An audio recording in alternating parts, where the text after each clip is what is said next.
TV.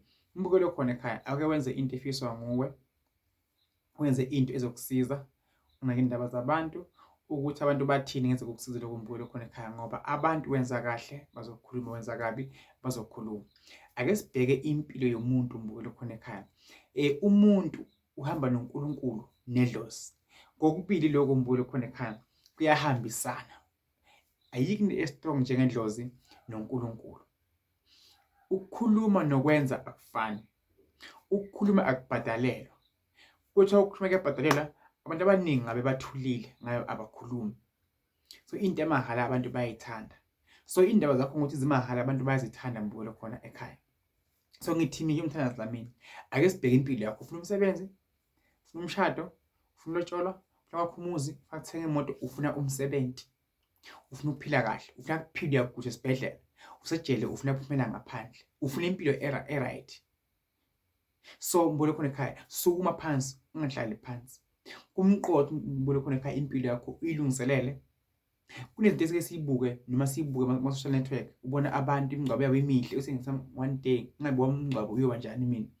Ubona abantu bashade ngabe mina one day ngeke ngishade yini. So mbukelo khona ekhaya akusukume phansi, ungahlali, ungayibukeli phansi. Khona into eshiwo ngabantu. Nawe ungaba imillionaire, nawe ungaba nemali, nawe ungaba nemuzi omuhle, ungahlala edrobheni mbukelo khona ekhaya. Inhliziyo yakho itshela kuthini wena nobuka abanye abantu baphumelele. Nabo ngabantu bafana nawe. Banathu emehlo njengawe, banezandla njengawe. Nede azizala kuma families afana nawo. Abanye bathi bazalwa babese babekelwe imali emabhenki.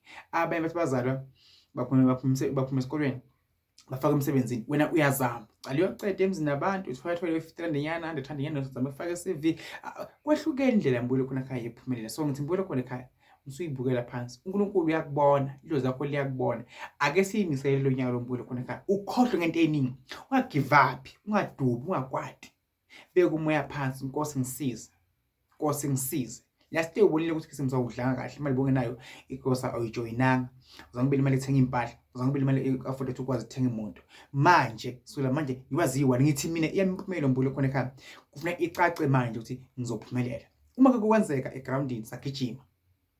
Uma kwaba number 1, ungabe usema, ungasho ukuthi mina ngizosuka uma siba lapha ku-April, siba lapha ku-June, siba lapha ku-August. Ngeke usaba khona. Ngeke usakhona mbukelo khona ekhaya. Ngenze ukuthi uyasuka kanti baphambili nawe uthi uyasuka nje usuke uwe uvele uphelele ngamandla. So make ngoba khona into eyenzeka empilweni yakho, impilo yakho ibuca iyacaca iyaphambili. Ungabusayekela, ungabusala balinda abantu, hamba liwonke, hamba impela. Inkosi ibusise. Ngiyithanda mbukelo khona ekhaya. Kube ngilandele kakhulu TikTok ngikhona mthandazi lamini. Nami sengicela kuba abalandeli bami babukela bakhona emakhaya. Bazathi ukuthi thina abalandeli bakho mthandazi lamini noma ungafa siyokuseka sithi awu Nkosi sami besimbona sikhulekisa mthandazi lamini. Nothi ngabe ngisesibhedlela ngizoba kuyinamba babukela bakhona emakhaya. Ngiyabacela babukela bakhona. Ngifuna ukukhuleka nabo abalandeli bami zi1 January. Sengifuna ukubona abalandeli bami ngizobakhulekisa njalo. Uzokwazi uma sisemadrobheni bakwazi ukumbona. Nawu mthandazi lamini. Namthandazi lamini. Thunika yakho mbukelo khona ekhaya. Sende SMS mbukelo khona ekhaya ngikukhulekise. Sale ngazi ukuthi umlandeli wami wona omkhulu. Uma ungakhomentanga ngiyazi ukuthi akanadatha akayibonanga ivideo yami, but mbukelo khona ekhaya ngiyacela ukuthi subscribe ngicela nabanye ukubani busise anikhanyisele kakhulu. Ziyatholakala iwesho zami, ngiyafana futhi empopomeni, siyakhuleka sathanaza ninalo futhi nebandla. Sonto lesiya kulo nje ngibe ngikhona enkozweni mbukelo khona ekhaya ngikhulekisa abantu nebazalwane bami. uNkulunkulu anibusise. I love you. Kepha ngithi ngiyakhohlwa abalandeli bami ake nibhale ngenzansi amagama enu.